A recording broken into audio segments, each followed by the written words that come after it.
Hello, room. All 9 of you dedicated, well, I guess eight of you dedicated students are here. It's 3 o'clock on the dot. So I guess I will just start by kicking off and asking if anybody has any kind of general questions, whether it be about execution, or I guess we'll start with that, and then we can kind of go into like more content related stuff. But does anybody have any questions about this exam? I guess the advantage is that since this is a second exam, hopefully you feel confident in terms of kind of how it's going to end up kind of looking like. I'll, very similar to what we did last time, I'll post a link to Moodle. The Moodle will just kind of execute out the exam, multiple choice. And then once the exam closes, you'll be able to see pretty quickly what your score was from the exam. There will be 50 multiple choice questions. In terms of kind of the way that it's distributed, since we kind of have 4 different sections, there'll probably be, we'll say 10 to maybe 15 questions on chapter 6, and kind of following that same pattern for the remainder of the chapters. And so we have chapter 6, which is about bone remodeling, kind of bone structure. When I say bone structure, I mean kind of how an individual bone is kind of composed. So like I said, there will be about 10 to 15 questions on that.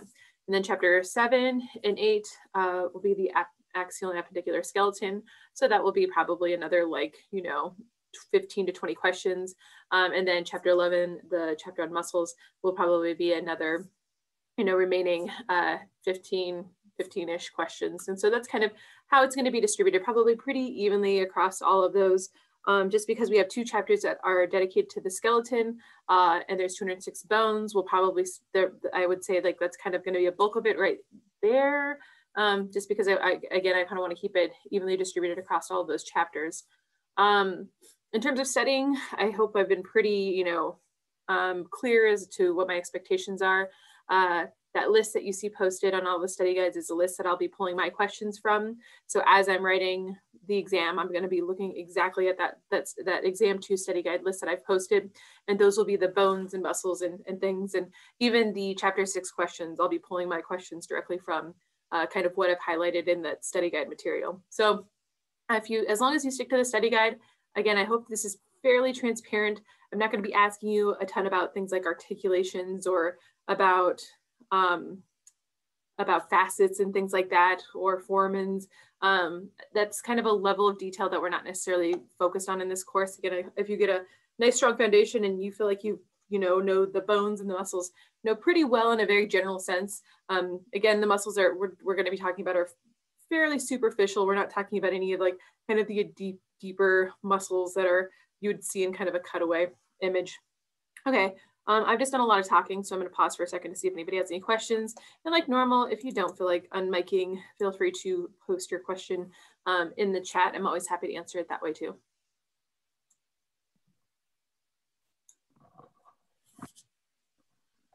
When we're labeling muscles, will the pictures be the same as the one in the textbook / PowerPoints, or the same as the ones from the pro section? Because those were 2 different things. From the pro section? Yeah. I'm going to be pulling just from the stuff that we've gone over in class. Like, I think that the pro sections are nice because it gives you, I think, a kind of a better experience as to what like a cadaver type of lab would look like. It's the closest you could get to doing a cadaver lab.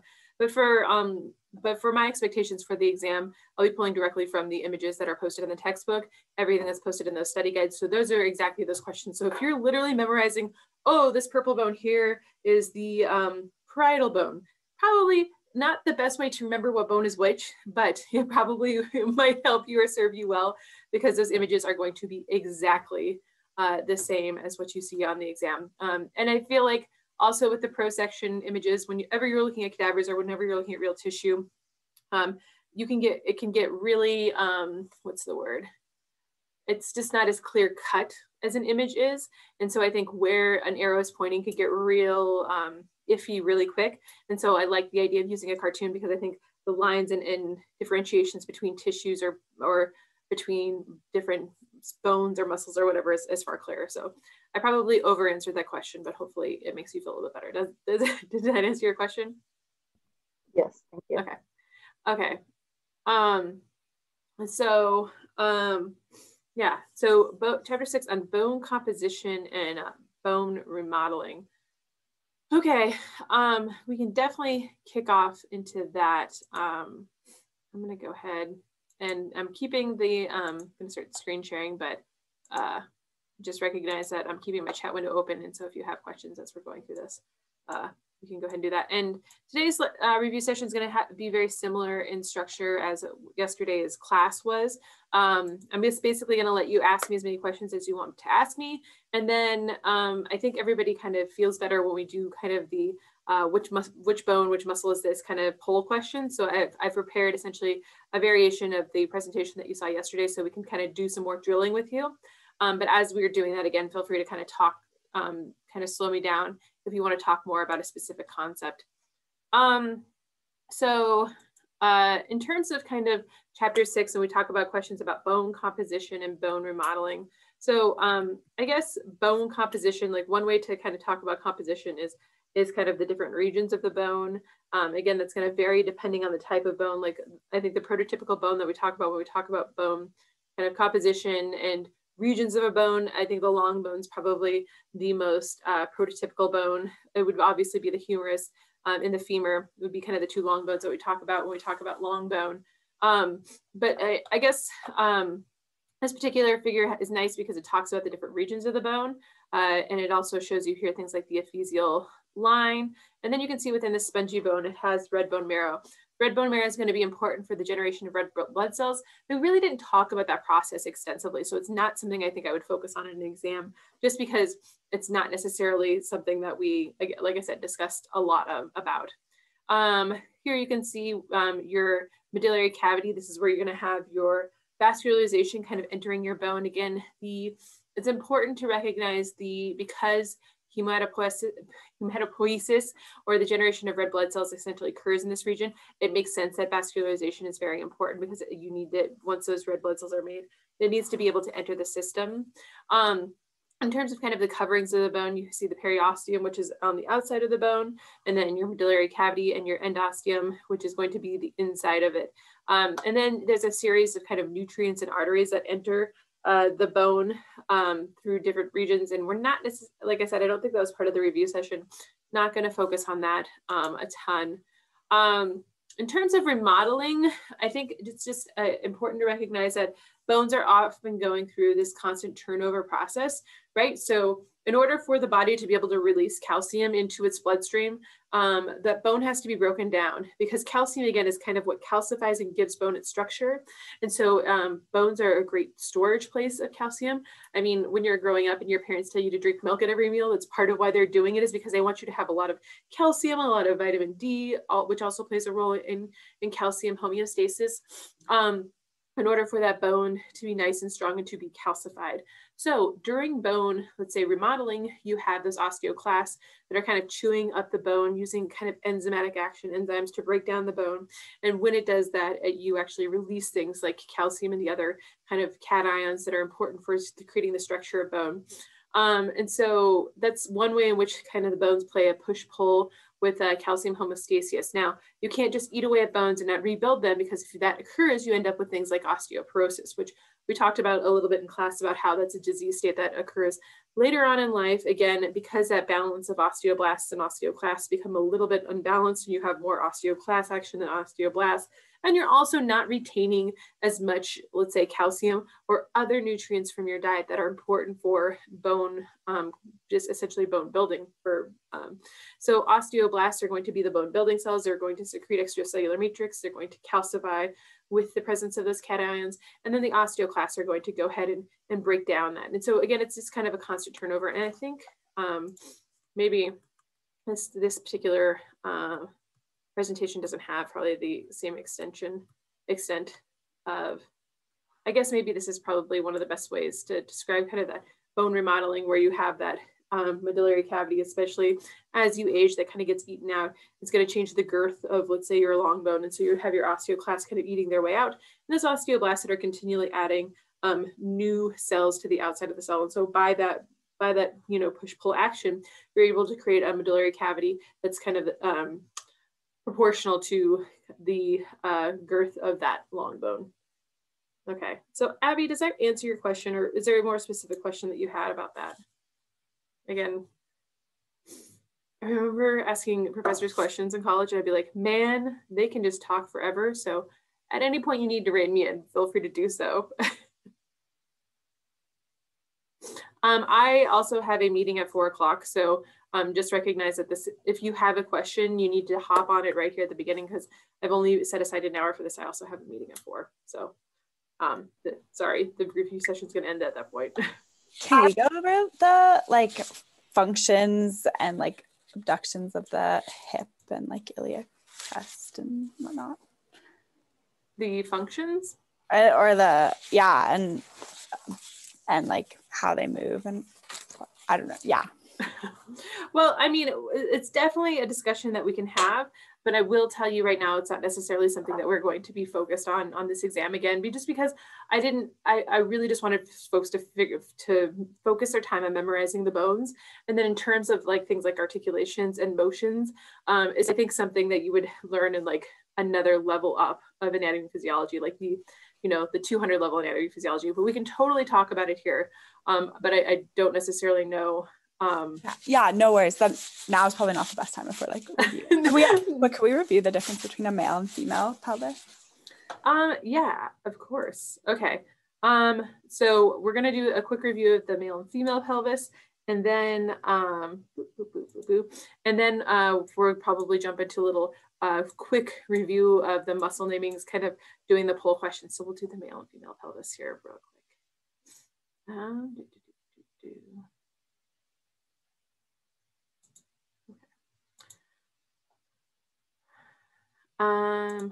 Okay, can you see a PowerPoint? Yes. Okay. Sometimes when I share windows, sometimes they get a little messed up. Okay, so male and female pelvises. And so I think for the most part, I think you can, in most instances, probably reason out kind of the differences that you see between them. But this kind of next series of images makes it very apparent. So the things that we're looking at and comparing and contrasting between male and female, it would make sense, when we're talking about the differences between male and female, that the kind of the pelvic brim is going to be far wider in females, and even kind of the extent of the false greater pelvis is also wider in females versus males. Again, kind of when you're looking at this comparison, I think, I don't think it's sexist to think about childbirth, but just generally think about childbirth as being kind of the main evolutionary driver for this difference that we see between male and female pelvises. Again, because you see this widening, just recognize that the pubic arch that you see down here, kind of this V, is greater than 90 degrees in females, and then much smaller than you see in males. Again, that's less than 90 degrees. In terms of kind of the side view, if you're looking at it from the side, you'll see that the females kind of have a tailbone that seems to be a little bit kind of, I guess, shorter and stouter. Males is a little bit longer and thinner. Whoops. And then you can also see, I think it's important to check out this greater sciatic notch. That greater sciatic notch is much wider, a wider than a V 90-degree angle you'd see for females, and then much more narrow. So I guess kind of something that if you're having a hard time delineating between male and female, they just think of the angles in general being, I think, a little bit more sharp and a little bit kind of more acute. Probably is a good way to put it, acute for males versus females. I mean, even if you look at the iliac crest here, you can see that it's a much sharper angle for a male versus a female. And not surprisingly, again, when we kind of bring this all back to childbirth, that the pelvic outlet is going to be much wider for females than males. And then you do see some differences in iliac ischial tuberosities. But again, because we're not talking about tuberosities and facets, I wouldn't necessarily ask you a question about that. But I might show you an image of something like this and talk about the pelvic outlet. And hopefully, again, this isn't a super difficult question. You could probably, again, start to reason your way through why their differences occur. Okay, so I guess it's a pretty abbreviated kind of run through, Tessa, of the differences between male and female. But those are, I think, the images that I would pull from for the exam, since they're the ones that were part of the presentation that we went over in class. Thank you so much.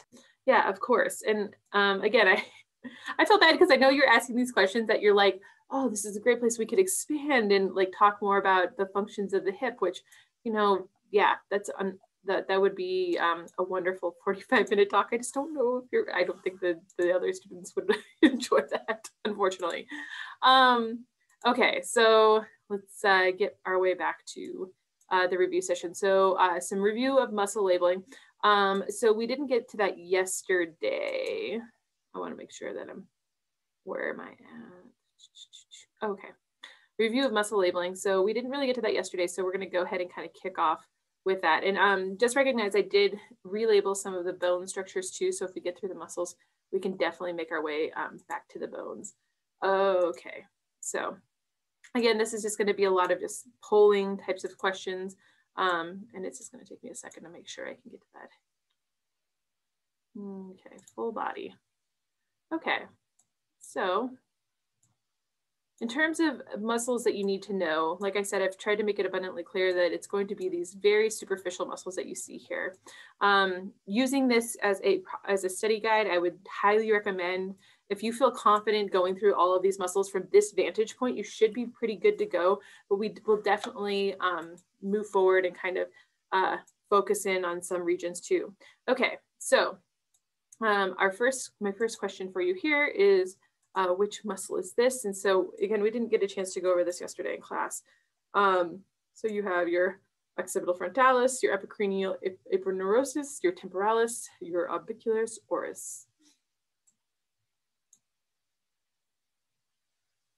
And for those of you who are in here who asked to review muscle labeling, is this what you had in mind, or were you hoping to kind of literally go through the presentation again? This is perfect. Okay, I just want to make sure that what you're requesting is, is what you're getting. For the test, like, are you going to show us like this and have it labeled like little piece by little piece, or is it going to be like more zoomed in slides? There will be some questions that are taken directly from this image. I'll tell you that straight up right now.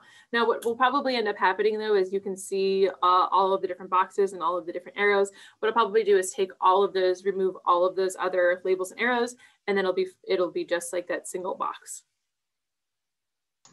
Okay, thank you. Yeah.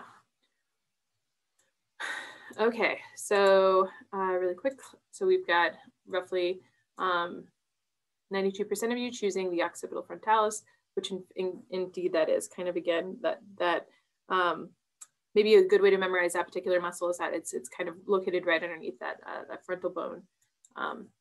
Okay, relaunch polling. Okay, what muscle is this?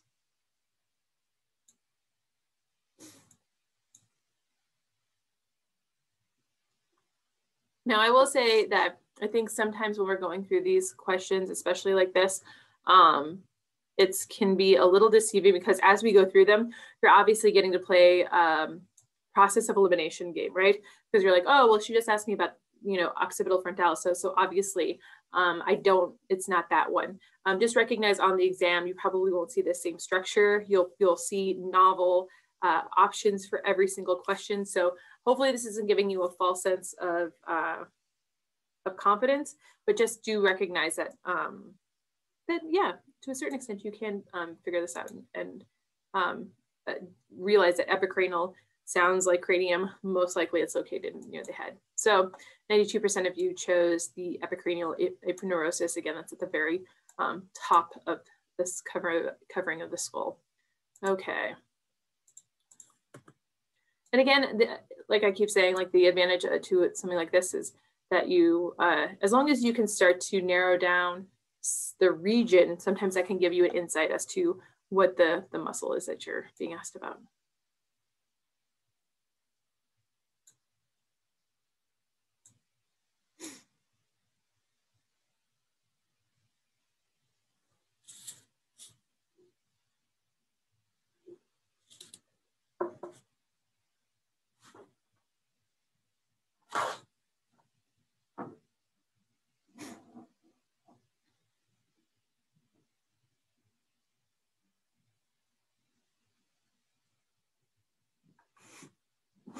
Okay, there's 3 of you who haven't voted yet. Still kind of weighing out your options. We're going to keep moving along though.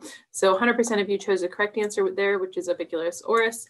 Again, just I think ubiquitous oris and ubiquitous oculi are, very similar because they have that kind of same root word. Just make sure you're keeping very clearly. So I guess wink, wink, nudge, nudge. If ubiquitous oris and ubiquitous oculus comes up on the exam as the answer, I probably will choose the other one to select as one of the multiple choice answers. So make sure that you have a definite, like strong, oris as oral, AKA mouth. Yeah, that's, I mean, a good way to do it. So just make sure that you feel very comfortable differentiating between those two. Okay, and again, hopefully now by product of elimination, it should be pretty much a gimme.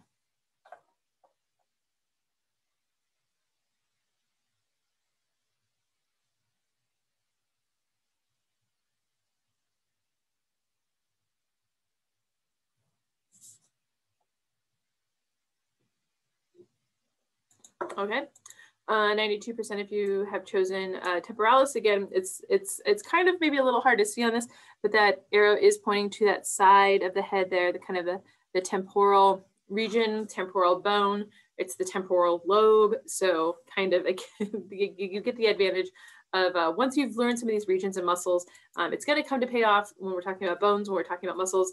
And then ultimately, especially when we're talking about things in the skull, will also come to be beneficial for learning the different lobes, underlying brain structures. Okay, so here again is essentially your answer key for all of this. So if you, let's say at the end of this evening, look at this image and you're just like, okay, I feel very confident about labeling all of these, then I would say you're doing pretty well. Don't get overwhelmed. If you need to just kind of break it down into sections, being like, okay, well, for the next hour, I'm going to focus on the head and just get the head really down really well. And then for the next hour, I'm going to focus on the torso or what have you. That's probably what I would recommend do, is just kind of get confident in one region and then move on to the next. Okay. So what muscle is this? So we're looking at anterior, now we're looking at the posterior.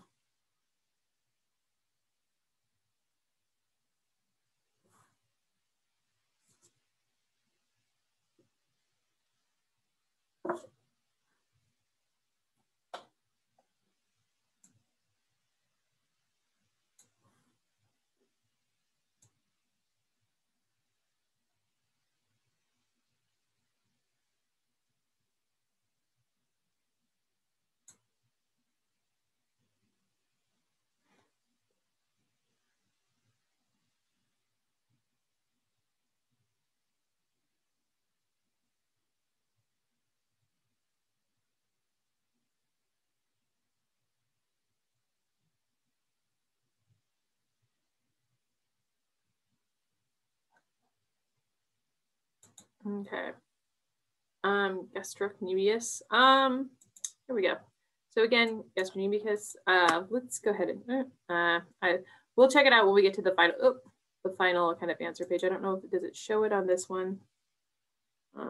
Yes, there is a C there. So this is misspelled. There's a C after the O. Indeed. Good catch, Carson. Again, it's probably one of the nice things about having a multiple choice exam is that you don't have to worry about spelling. One day that will probably change. Okay, next.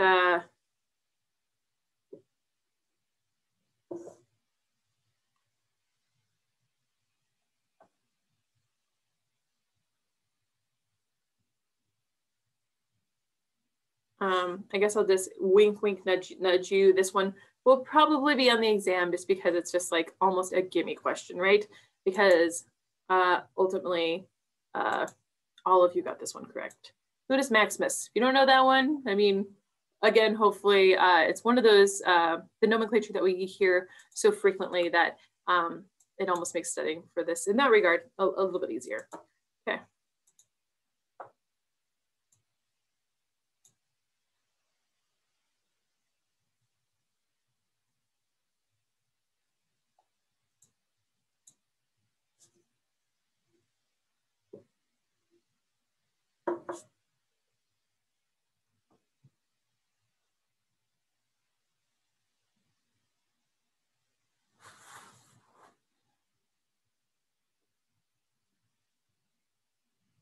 Okay, this one's definitely a little bit closer. I would say maybe just squint and kind of zoom in and make sure that you feel very confident as to where that arrow is pointing. One of the options that everyone's choosing is a pretty large swath of muscles. So again, I'm going to show you here. You can see that 64% of you have chosen infraspinatus. So if we look at, see if I have a, so that's kind of region, this region right here. Oh, red's probably the worst possible color to use. We're looking, this is pointing to this kind of swath of muscles right here, kind of tucked under. Okay, and the other, you can see many people chose also latissimus dorsi, and obviously we're gonna kind of probably see that next option coming down the pipeline here as a, oh, hey, look at that. Next question, what muscle is this? Hopefully everybody gets this right, because I feel like I kind of alluded to the answer.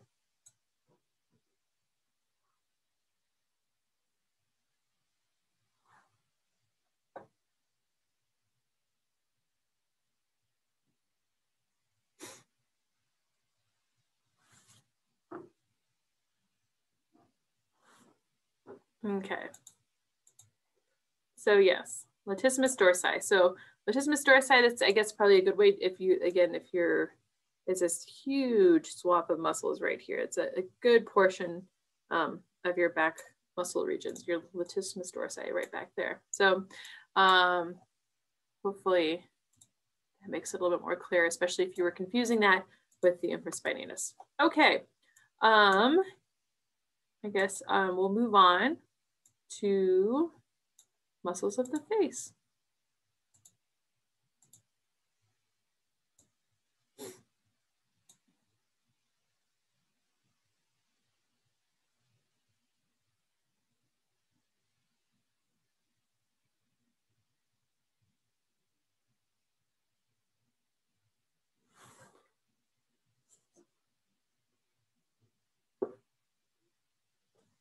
I think the muscles of the face are probably more of the more delicate, I guess, not delicate, but more some of the smaller muscles that we'll be going over.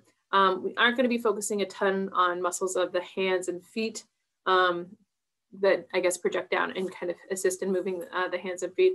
Again, that's I think a little bit higher level of detail. I think people probably start to freak out if I said that. That was covered. Okay, so here we have 73% of you choosing the correct answer, which is B, buccinator. So that's that small little muscle kind of just tucked right in there. And we'll obviously see where the rest of those are. So let's check out the next muscle here. So this one,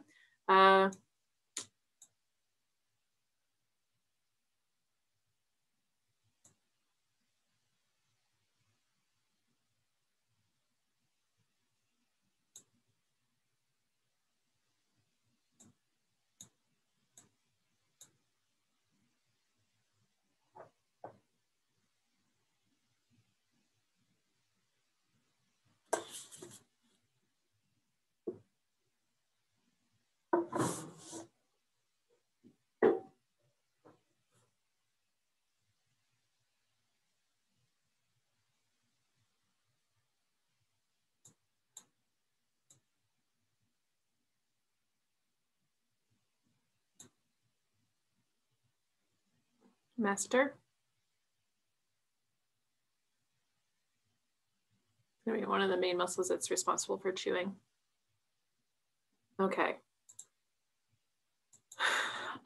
So 100% of you chose the correct answer here, orbicularis oris. Okay. Next question. Now this particular muscle is interesting because it kind of extends from the neck all the way up to kind of the lower part of the chin.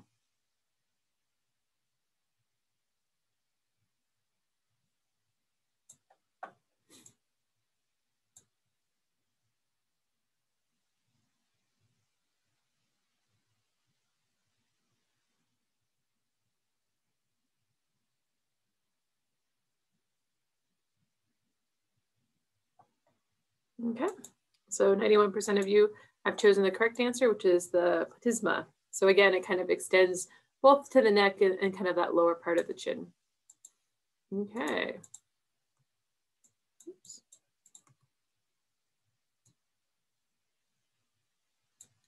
Now this again, I keep saying it, you know, how useful it is to sometimes at least know the underlying skeletal structure, because it can help you significantly when you're looking at the muscles. So again, it can at least give you a hint of the region that that muscle might be located in.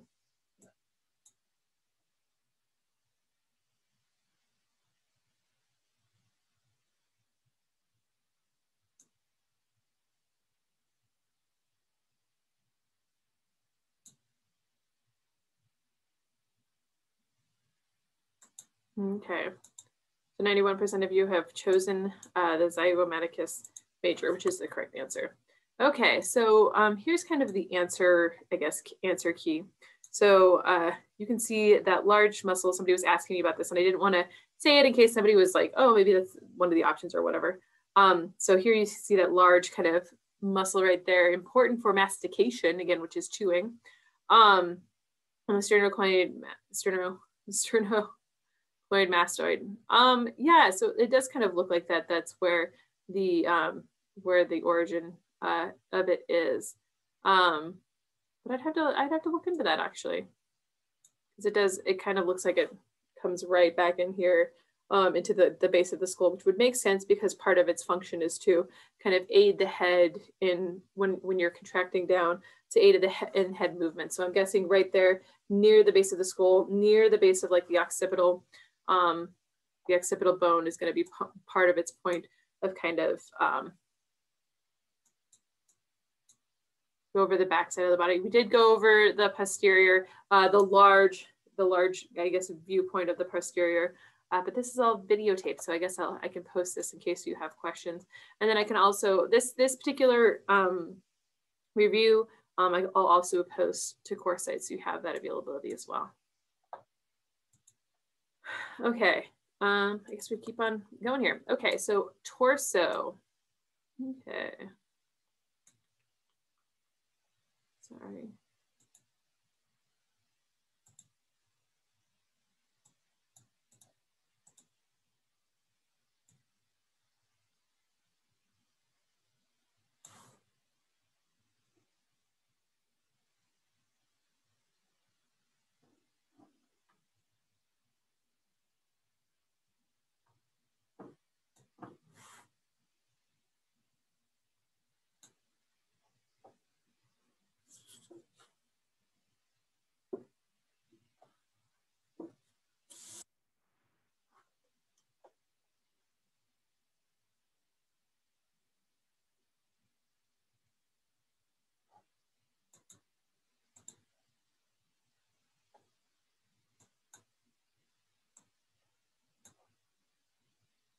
Okay. 100% of you have chosen the correct answer there, which is serratus anterior. Again, that serrated kind of image that you see here. It looks like a serrated knife. I think is a kind of a dead giveaway as to what muscle you're looking at there is.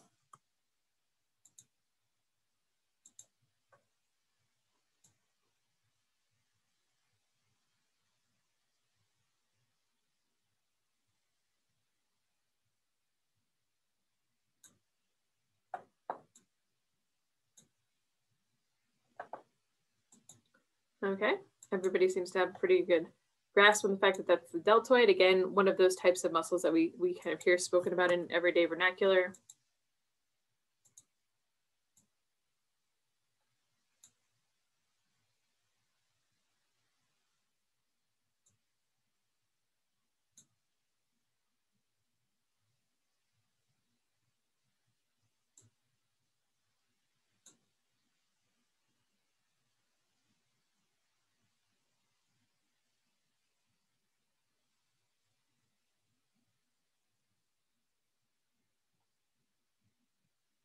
Okay.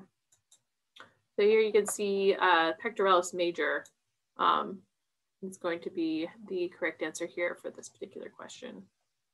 And our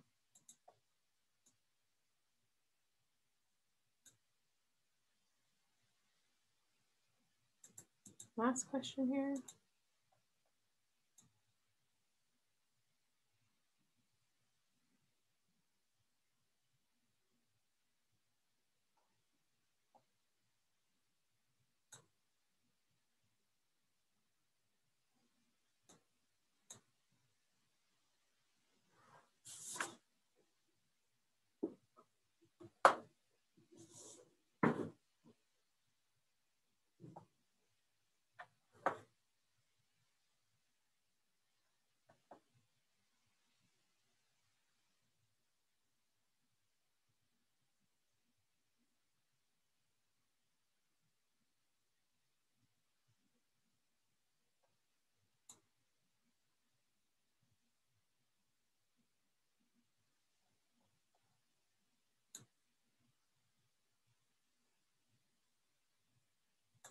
Okay, so our last answer here is going to be that rectus abdominis.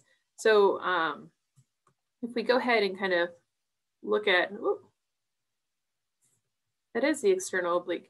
So the rectus abdominis would actually be, I guess, here you can see the upper point. So I guess everyone chose, I think, that probably the closest answer to being the correct answer in this particular region would be the rectus abdominis. But I think that particular arrow is actually pointing to the external oblique, which I had somebody pop up in the chat. So ultimately, that's probably the more correct answer would be that external oblique. When we're looking at the superficial muscles here, again, you know, sometimes the position of the arrow is going to be very important in terms of what specific region we're looking at. Okay, so in terms of the muscles, this is kind of the extent of the review. I haven't generated a review for the appendages and the musculature related to that. So I think somebody asked about if we can review the shoulder girdle. And when you say shoulder girdle, I assume you were talking about bones, correct? Yes, okay. Okay, so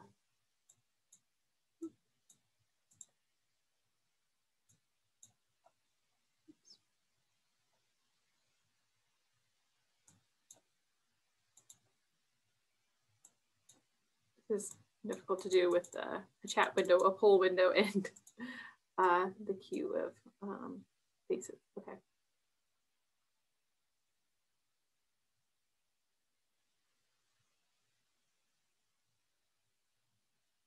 Okay, it doesn't look like the shoulder girdle. Is that it?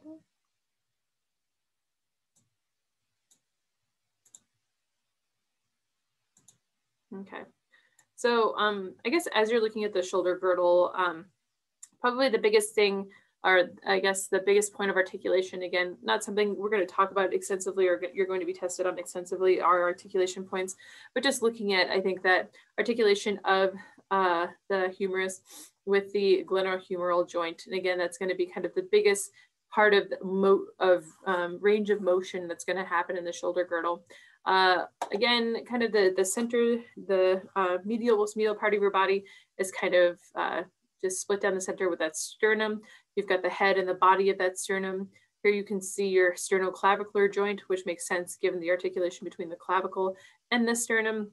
And so again, that's kind of that point right at your, the front of your most superior part of your torso. We will not be covering joints on the test. Joints are covered in chapter 9. That's not something that's included in this material. So we won't be going over joints, and we won't necessarily be going over our points of articulation.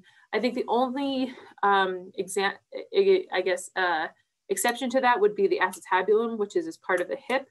And again, since it's such an important point, hopefully recognizing where the acetabulum is in the hip is something that makes sense as to why it's important, and we're kind of covering it here.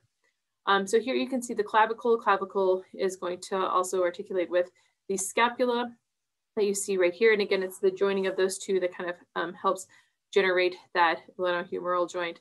The scapula we see here from the both anterior and posterior view. Here you can see kind of a better image of what the scapula looks like from the back.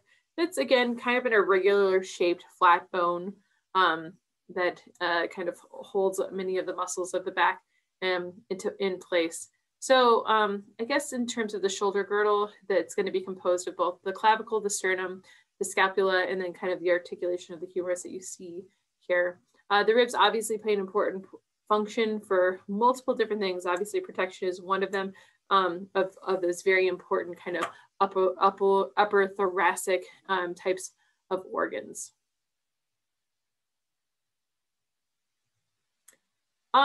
Sutures on the brain. So I think during probably lecture, I would say, yes, you should be able to recognize sutures on the brain.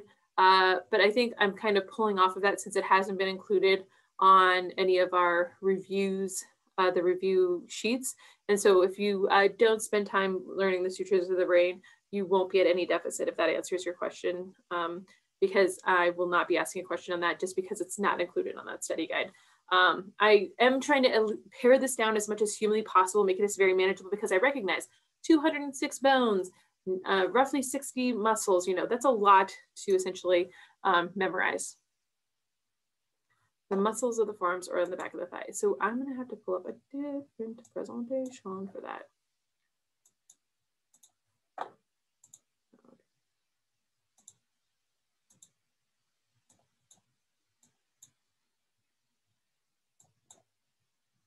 Sorry, it's just gonna take me one moment here.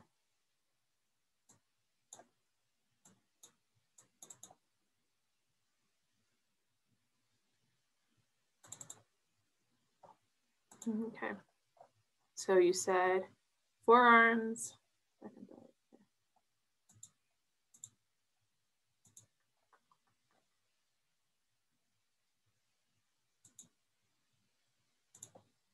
Okay.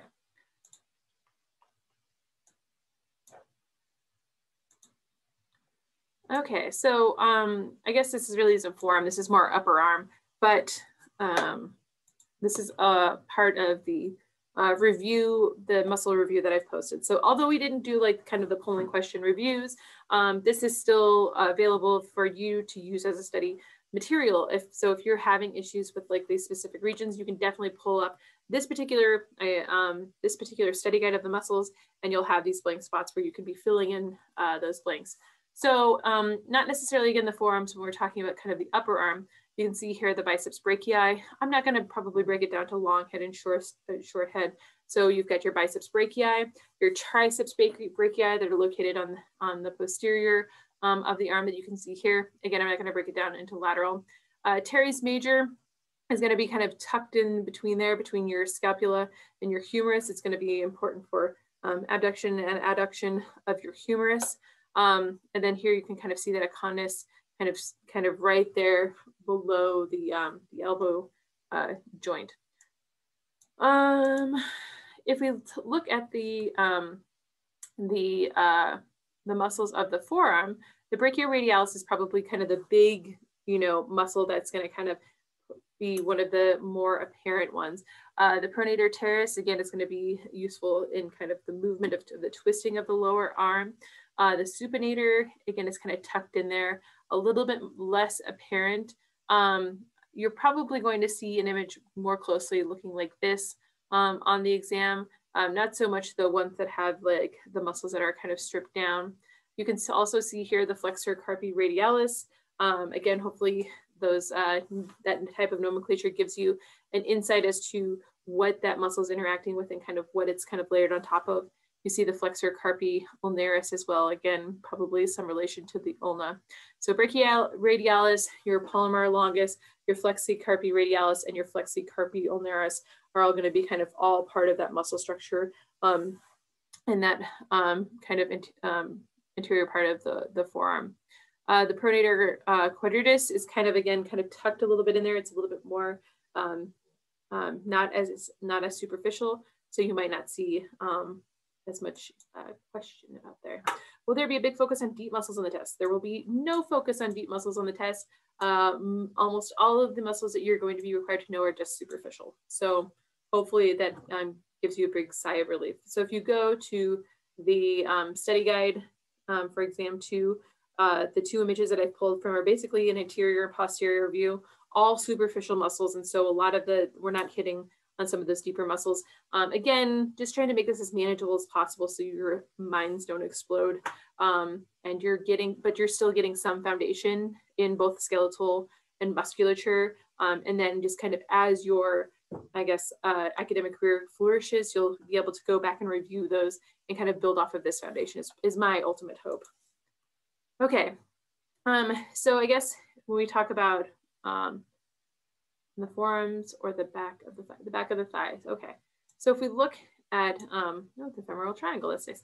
Okay, so if we're looking at kind of that hip and kind of that upper part of the thigh, here you can see what's the femoral triangle. We didn't talk about this a ton in lecture, but here you can see that sartorius, it kind of comes right across the top and the front of that upper thigh.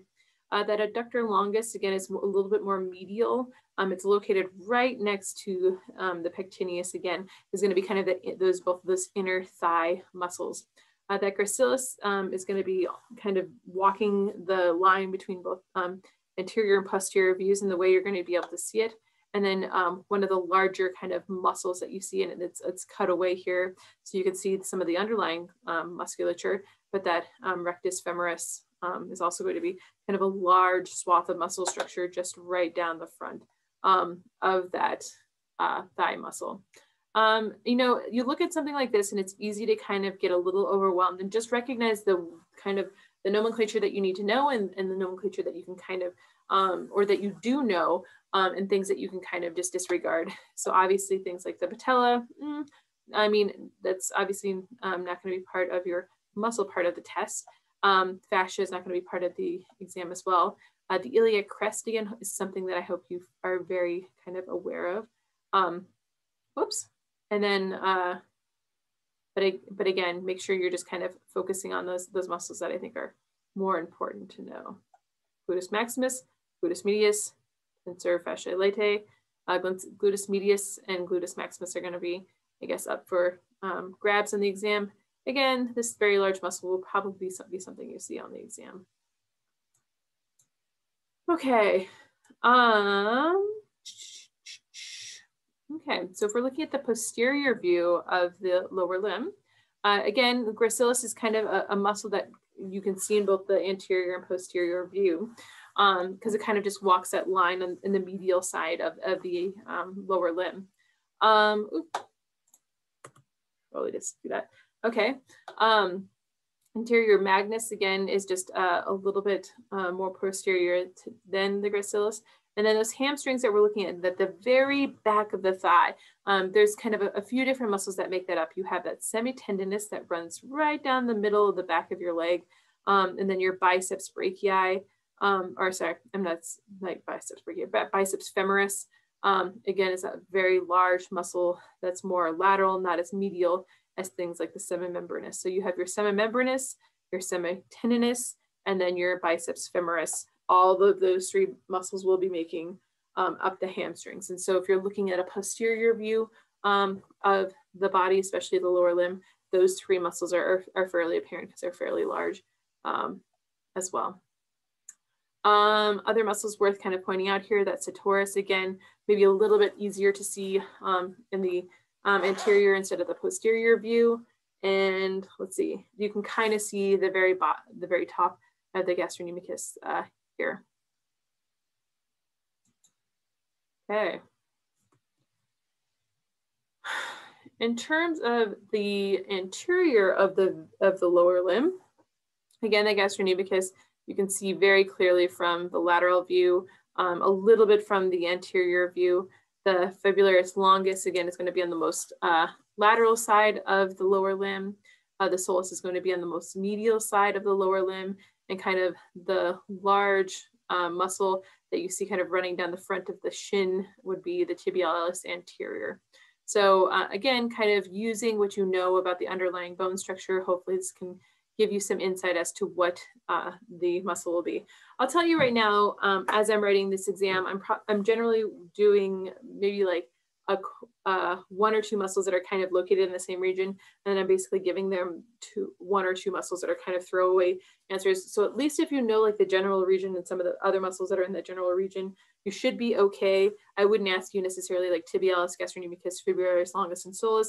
I would probably be like gastrocnemius and then like orbicularis oris. You know, like I'm really just giving you kind of 2 or 3 real options instead of just all 4. So hopefully, again, that gives you a little bit of confidence that by process of elimination, you should be able to kind of figure out what some of these muscles are. Okay, I've been talking for a while here. I just want to pause and see if anybody has any questions.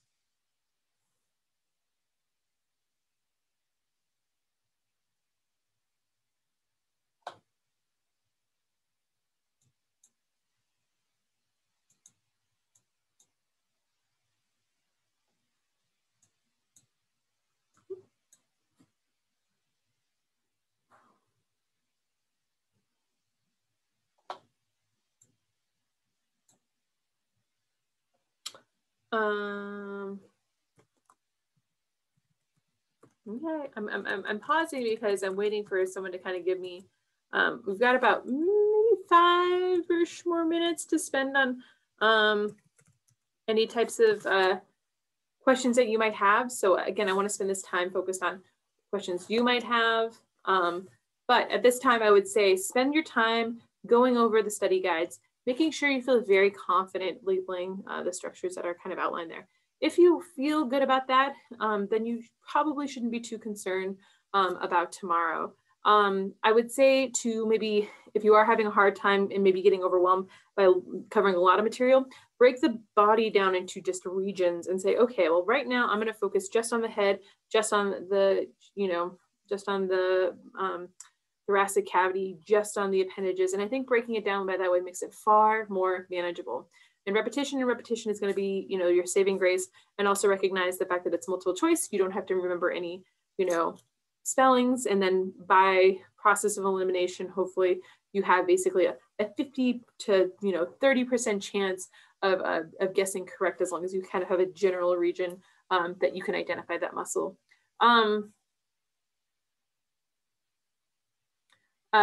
So about bone, somebody quick sent me a question about the chapter 6, probably around 10 to, I'd say 10 to 12, probably questions about bone composition and remodeling. So chapter 6, again, probably 10 to 12, 13 questions will be on chapter 6. And then the remaining questions will be kind of all labeling about bones and muscles. And since bones were covered in 2 chapters, you'll kind of see again that proportion of questioning related to that material.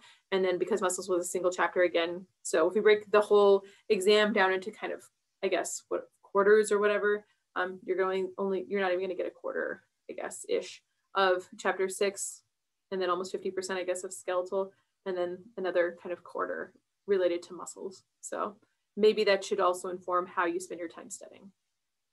Spend some time on the hands and the feet. I will tell you that right now. That's probably where you're going to get the most tripped up, because there's a lot of small bones there. Okay. Other questions or concerns? Yeah. Okay. Well, if no one has any questions or concerns, if you do this evening, tomorrow, during the middle of the day, just reach out, send me an email. I'm happy to Zoom individually if you feel like you are, kind of melting down and you need to just have a longer conversation about things. And we can get it figured out. So good luck to everyone who attended today. I hope you do well tomorrow. I appreciate you attending. And if there's anything I can do to help you, let me know in that meantime. Okay. So good luck, everyone. And I'll see you tomorrow. Thank you so much for doing this. Yeah, no problem. Yeah, Thank you. Thank you so much.